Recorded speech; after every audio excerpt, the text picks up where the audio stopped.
Hey guys, welcome back to another episode of Mike's DVDs and Blu-rays collection. I'm your host Mike. Thanks guys for coming back. Today I thought I would spotlight an actor who has grown over the years. For the past 40 years or so, he's done a variety of movies. He's kind of underrated in his way, but when he first came out, I mean, when I grew up in the 80s, I saw a lot of his movies and stuff, and he was super cool back then. The guy I'm talking about is Matt Dillon. That's right, guys, Matt Dillon. I mean, he was super cool. I mean, 80s kids out there, you know, he started in the late 70s with some really classic, some cult classic movies, and just super cool. He's still a cool guy. He's done all kinds of stuff, famous movies, hit movies. But today I thought I would spotlight a few of the early Matt Dillon movies that are like really seminal cult classics and just really good performances by Matt Dillon from the early days. And one of these is a bona fide cult classic, in my opinion. One of my favorite movies and everything. So let's get right to it. Now, see, all of these have been released on a really good editions here recently. So a lot of his stuff's out here finally with some good editions and stuff. So let's get right to the cult classic. One of my favorite movies.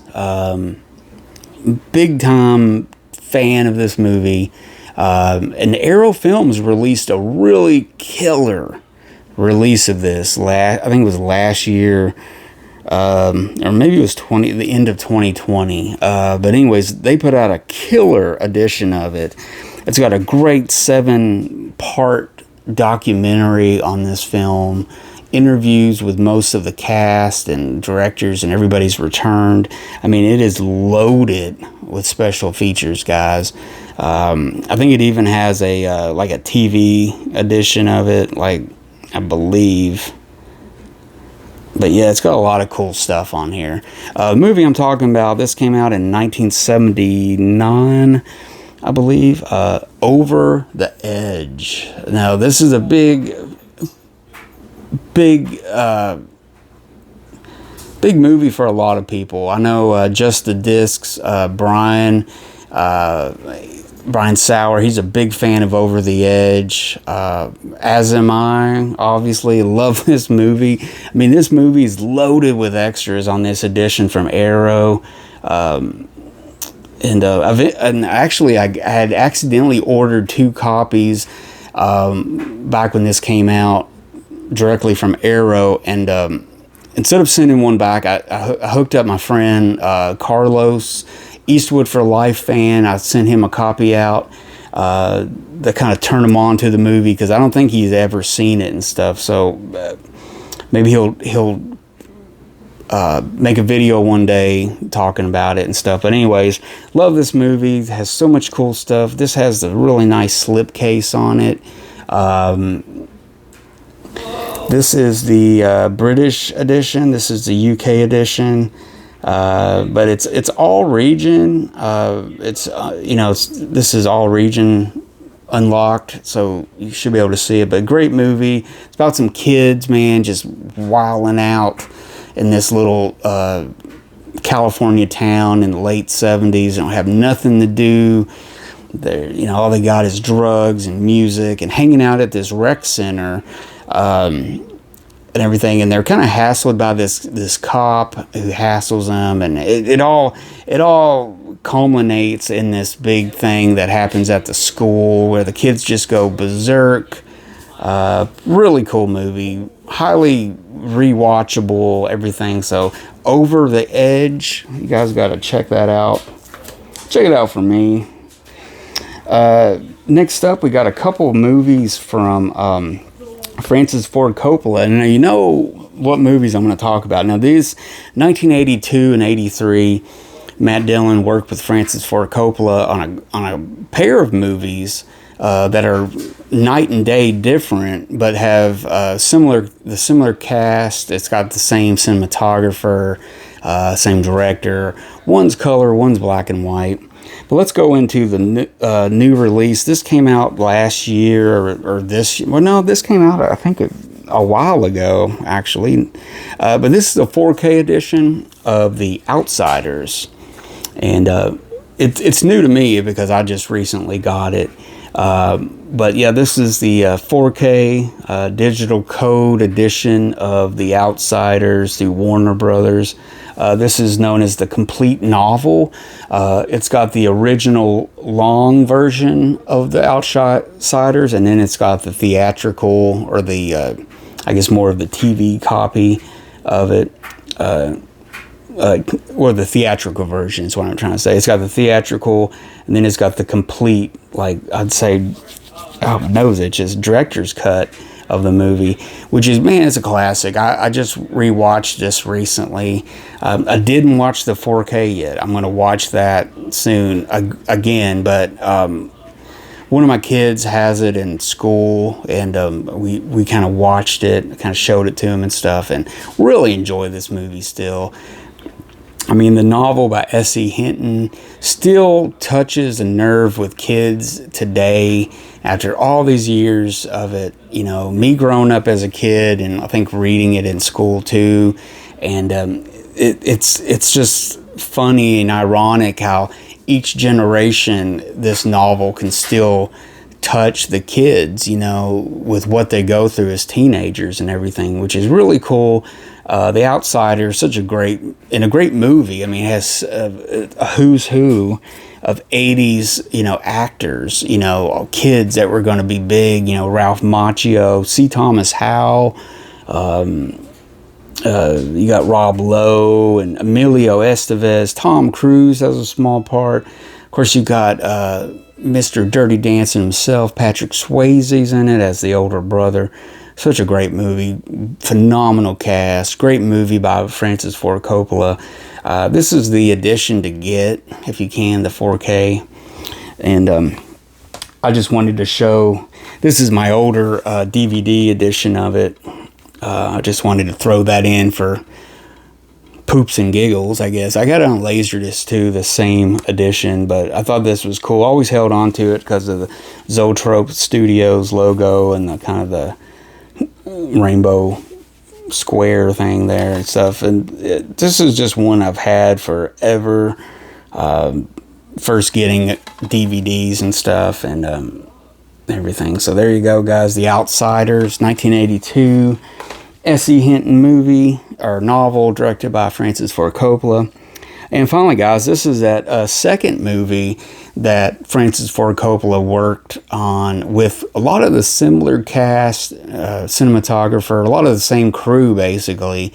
And this came out the next year, and this was more of an experiment on the part of Coppola and everything. He wanted to kind of add a dream state, kind of I don't know, he wanted to add a little something to it. He wanted to experiment.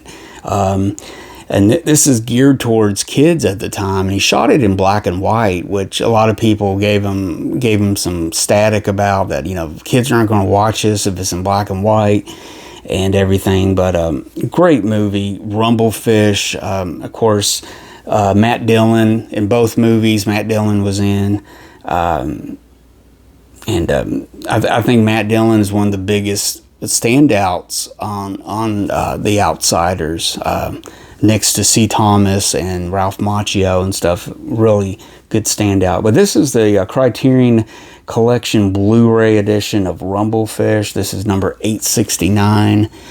Really, really nice. Got this recently. Watched it recently. Really nice. It's got a lot of good extras on here. This is a new restored 4K digital edition of this. Really beautiful. I mean, the cinematography, just the time-lapse filming effects at points and stuff like that. And really, you know, Matt Dillon really shines on this. Really, really good performance. Mickey Rourke and Diane Lane also really shine on this edition in this movie. as actors and actresses and stuff, and just show their talent as young kids, as teenagers, and what they were capable of and what they were going to do later on in their career and stuff. And the 80s was just open for all these three actors. They just really did a lot of good work and stuff. So yeah, Rumblefish, a very experimental thing compared to The Outsiders. Rumblefish, again, is kind of a follow-up of sorts by S.E. Hinton. She wrote this book too. But yeah, night and day as far as what they look like and kind of the vibe of the movies and stuff. But he wanted to do something a little different, and I really salute him for that, because, I mean, 1983 wasn't the year to really experiment. I mean, back then was, you know, the MTV generation, the 80s, all about neon and breakdancing and da-da-da and everything. And this looks like something that came out of the late 60s, mid 60s or something, just the look and feel and everything. So it's really cool. Rumblefish, definitely should get this if you're a fan of The Outsiders and you've never seen this, or you're a fan of S.E. Hinton, get it. I think there's some good interviews with her on here. So yeah, there you go, guys. Rumblefish. So there you go, guys. There's some movies by Matt Dillon, just to kind of get your party started with some early Matt Dillon. There's another S.E. Hinton book starring Matt Dillon, also entitled Tex. And I think it was done through the Walt Disney Company. I don't know if it was Touchstone or one of the parent companies owned by Walt Disney. I have a really old Laserdisc of Tex, and that would be a cool updating of that on Blu-ray or something to kind of bring it out in a nice proper release of it, because that's a good movie too, Tex, and it's got Emilio Estevez in that one too, based on an S.E. Hinton book also with Matt Dillon. So that was done in between those two movies, so it was all about S.E. Hinton there for Matt Dillon for a while. So check that out if you can find it. So yeah, there you go. A lot of talent with Matt Dillon. Just really good movies. Movies that you can rewatch a lot, especially if you're from the 80s and you grew up watching these movies a lot. Other than Rumblefish, I didn't see Rumblefish a lot during the 80s. I do remember it briefly, but I'm glad Criterion put out an edition of Rumblefish, you know, proper, with some interviews and documentary and stuff on it. So there you go, guys. Check him out. Check Matt Dillon out. He's really talented. Also, Wild Things. He did that later, late 90s. But there you go, guys. Hope you liked this episode. Give me a thumbs up if you did. Comment on what you think about Matt Dillon. Kind of underrated in my opinion. And subscribe to my channel if you haven't already. And until next time, guys, I'm Mike. Thanks for watching. Check out those movies. Watch something good tonight. And I'll see you guys later.